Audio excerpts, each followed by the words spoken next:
After nearly multiple decades, a new core series Metroid game is finally released, and the game, Metroid Dread, is fun and amazing.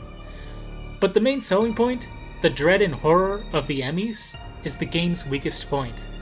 Let me be clear, I did come to dread the Emmy sections, but this was a dread born of frustration, not of fear. The way Metroid Dread handles the Emmys is not too different from another game I've played, and that game is actually the only game I've found scary, and it fills me with dread. So how do these two games attempt horror in the same way, but only one succeed?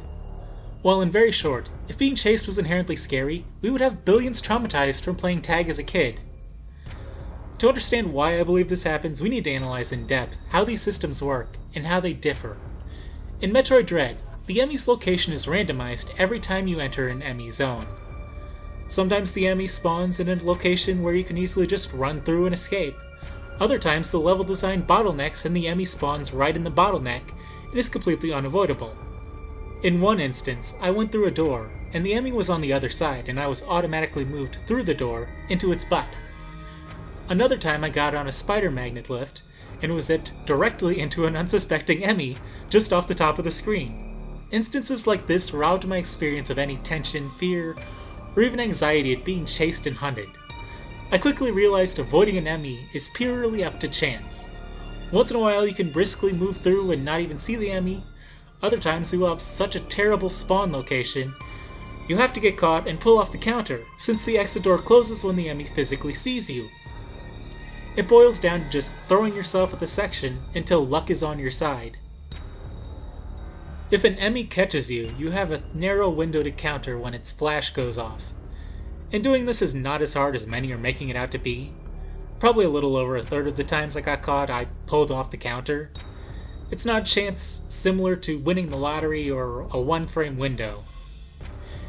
If you fail the counter though, you instantly die and are teleported right outside the door, which deflates the tension of losing progress. Not that I would want that tension, considering how the Emmys spawn and how luck-based it is that you will get through. The weeby first-person dungeon crawler about fairytale waifus trapped in hell, Mary Skelter, has an invincible eldritch monster in every dungeon that also randomly spawns every time you enter, and the monster puts off a large aura that if you enter will cause it to instantly find and begin chasing you. If it catches you, you will be pulled into a difficult and painful fight that offers no rewards for winning, besides that the monster will be dead for a few seconds before regenerating and resuming the chase. If you run far enough away, the monster will lose your location and teleport to a new random location. If you get caught or run into dungeon traps as you run, you will likely have taken heavy damage and need to use resources to heal. However, this series does some additional things. All of the dungeons have a creepy aesthetic, with one of the standouts being twitching and blood-stained humanoid garden gnomes. What the hell, devs? When the monster is nearby, you will begin to hear this fact by it punching on the walls, wailing out, or opening and closing doors, and when it is very close, you will see its aura.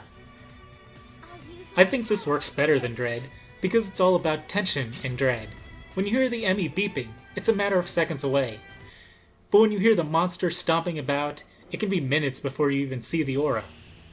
But you will be checking for it and pausing when you see it to see if there's a way to go around. When you escape the monster, you will feel a brief period of relief to grow into dread again when you hear a squeaky door open in the distance. But the Emmy will be back searching immediately. You may think that'd be more scary and dreadful, but keeping the stakes at max only desensitizes the player to the threat. Humans need the contrast of highs and lows to appreciate the extremes. We acclimate too easily to unending highs. Let me ask you, what is the scarier scenario?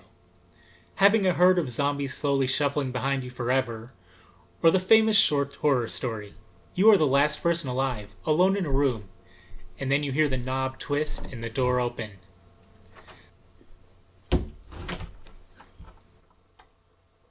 The other mistake Metroid Dread makes is escalating getting caught to death. It's scarier taking a lot of damage and having to go on than to just die. Dying is scarier than death. Death is when it's over, and the tension from the fear of death is released. Having hope you will survive maintains the tension the threat of death brings. Metroid Dread misunderstands that being chased is inherently scary, and that death is the scariest possibility. If Mercury Steam wanted to make the game instill a fearful sense of dread, the enemy should have just done heavy damage, and maybe inflict some sort of debuff until you visit a recharge station.